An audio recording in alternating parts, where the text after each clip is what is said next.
So the first thing we want to do is we want to look at how do we take a Google slide that looks like this and turn it into an interactive slide without having to go into the present mode. So in order to do that, we're going to add an extension. So open up a Google Chrome tab and just type in full screen interactive slides. Now, if you do that, you'll find this in the Chrome extension store. If you don't find it, you'll just have to go to the Chrome extensions web store and add it from there. So full screen interactive Google Slides. If you've never added an extension before, I'll show you. It is really as simple as this. You'll go and find the extension that you need on the extensions on the Chrome store, and then just say add to Chrome. So from there, we'll just add the extension. Some extensions require permissions, and they're going to ask you, can we link to your Google Drive, or can we link to whatever if it's going to be interacting with your Google account. Just make sure that there's a lot of users that are using this thing, and generally speaking, those are going to be safe. If you see there's very few users using it, be careful of allowing it access to all of your various content. This one, the full screen interactive Google Slides, doesn't require access to anything, so it's perfectly harmless to use. So let's go to our slide over here. Now that we've got it activated, how do we turn it on? So all your extensions are going to be saved in over here at the top. I've got these three that I've just got pinned for myself. This is the Annotatenet, which we'll come to later.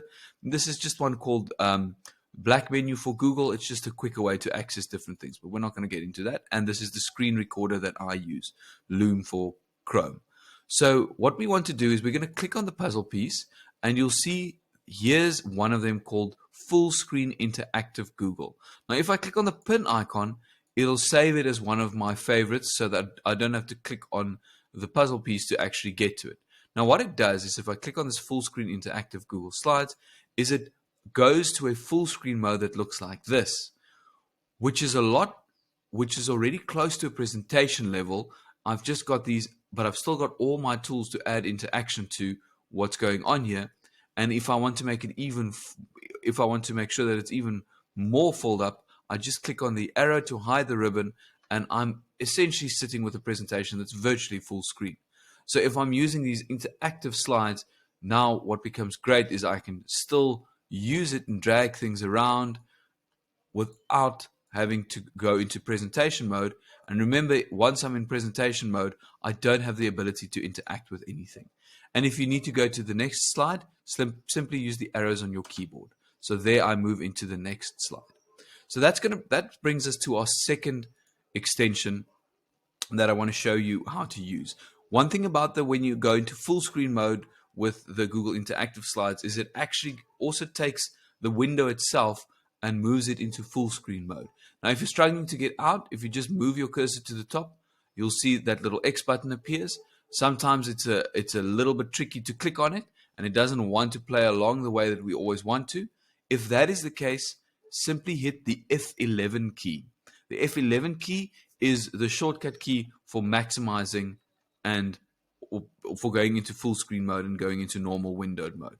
So if I'm in full screen mode, I can't see my tabs. I also can't see my extensions. So I want to activate another one of my extensions now called Annotatenet. Now, just something about Annotatenet. This does require you to log in. So you can log in using your Google account to access this. That's the one important thing that you have to understand. And it can be a little bit finicky sometimes if you're using multiple devices, because every time you're using a different device, you'll have to log in to it again. But if you stick to one single device, a single login will keep you logged in. So I'm just going to go and activate the toolbar, and this toolbar is going to open up here on the side. Now, what Annotate.net does is Annotate.net allows me to draw on anything on the internet. So I can go and draw a little circle around this. So this, of course, if you're working with a stylus, or even if you are working with an e-beam, or you've got an interactive whiteboard or anything like that, this really, really is a game changer, because now you have the ability to interact with anything the way that you want to. So let's go into our full screen mode, and we'll hide our ribbon, and you'll see just how easy it is now to draw interaction. So now I'll just simply remove my things, and I'll explain to them. First thing we need to have a look at, the burger. Where does it go? Does the burger go there, or does the burger go there? So I can use these drawing tools to great effect, and it really, really adds a lot of value to what we're doing. What I also want to show you, and this is another part of Annotatenet that's very powerful. Let's go into present mode. So now I'm in present mode. So this is now a normal full screen slide. So I don't have my interactive abilities, but I can still write on things. And most importantly, so I can still write and I can say the battery should go there, the can should go there. When I go to my next slide, my annotations don't come with me. They are actually sticky. So I can write things here. So there I can go and say this is 9 and this is supposed to be 6 and this is supposed to be 15. Right, so I'm writing with a mouse now, which is not ideal, but it's something that you get better with the more that you do it. But in that way, I can actually go and add all sorts of writing to what I'm doing. Now, nice about this, if I go out of presentation mode, I have the option to keep my annotations or discard them. So I can keep them. If I keep them, what happens? I'm not going to do that now, but if I keep them, they'll add it as images on top of the slide. I'll be honest, I haven't really used that function very often, but what I like about it most is it allows me to create a canvas on which I can draw and illustrate and show certain things. The one thing about Annotatenet that you do need to keep in mind, there's a free version and a paid for version. Everything I've shown you so far is available on the free version, but the paid for version allows you to change the colors that you're writing with, and it also allows you to change the thickness that you're writing with. The other thing that's also available in the free version that's not available, or what you can do in the free version is you can use a highlighter, but again, you're only limited to the one highlighter. You can only use this first highlighter, the yellow highlighter and the black highlight and the black pen. It is, however, really not a very expensive tool, and the fact that it comes with a screen recorder built in, which is something people often pay an additional fee for, really adds a lot of value to it. So you can use that screen recorder as well. I haven't used it a lot because I tend to like using Loom, which I'm very familiar with, which we will also have a video on how to use. So what works well with Annotatenet, I want to show you what you can do with it as well, something that adds even more value to it. So if I've got an image, for example, here's an image that I just found of a cartoon. So here's an example of where the black pen sometimes could be a little bit of an issue. Now I can use a different color pen. I'll just make sure that I make it a little bit more thin. And we're talking about how can we, when we're teaching kids about cartoons, for example, we can ask them, so what does that actually mean? How can we understand what these illustrations mean? What is the expression that this girl is showing over there? So this adds value to any image that you find on the internet, but it can add even more value to if you're working on websites. So if I'm going to take SparkNotes as an example, which is a very popular website for literature, is understanding things in literature that we struggle with, I can go and write anything on this website that I want to. I'm just going to minimize a little bit still. So here I can go and draw a little block around SparkNotes. Now I tell the learners, if you're looking for something specific, make sure that you go and check over there. That is where you go and write your search.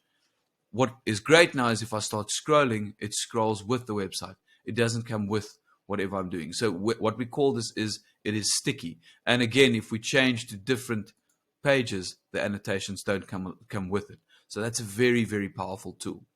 And that's going to bring us to the next tool that I want to show you, the last of our tools. Let's go into something like Romeo and Juliet, the study guide. Right, so sometimes we want to teach from a website. And now I'm on this board. I'm here on SparkNotes.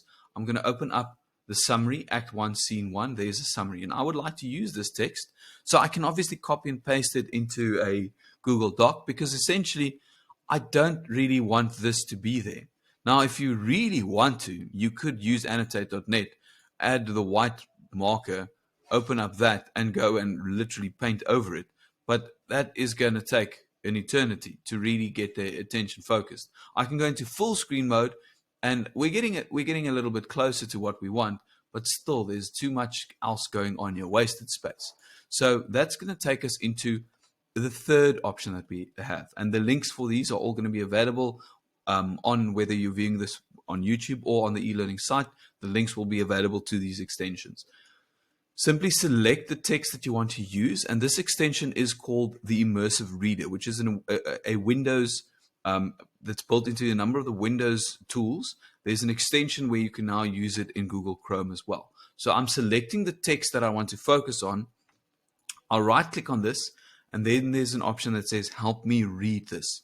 So this is great in terms of presentation, but it's also very useful for learners that have a bit of a hard time reading, that might have a hard time reading and staying focused with certain things. So what happens is it opens up the Immersive Reader.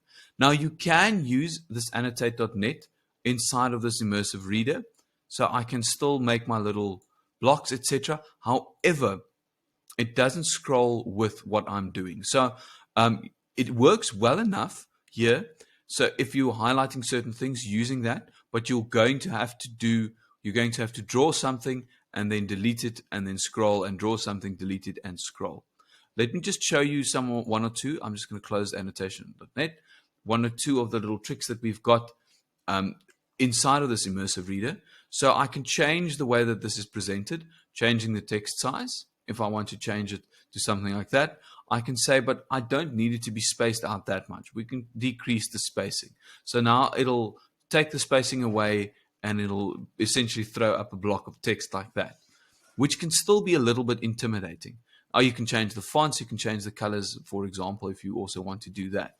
But something that I think is quite useful here is using the line focus mode. So if we activate line focus, I've got different settings. I can either say this show 1 line of text, 3 lines, or 5 lines. Yeah. Now, if you're going to go into a larger font size, some of those options won't necessarily be available, and you won't be able to show multiple lines, especially if you're going to use the increased spacing. Then it's going to only give me the 1 line focus option. So if I take that increased spacing and I'll take my font size down, suddenly you see I've got the different options again. Now, this is quite a nice way of really focusing the attention on certain parts, because this is what happens if we display a block of text on the screen. Learners tend to read and not listen. And here I can focus on certain parts of it.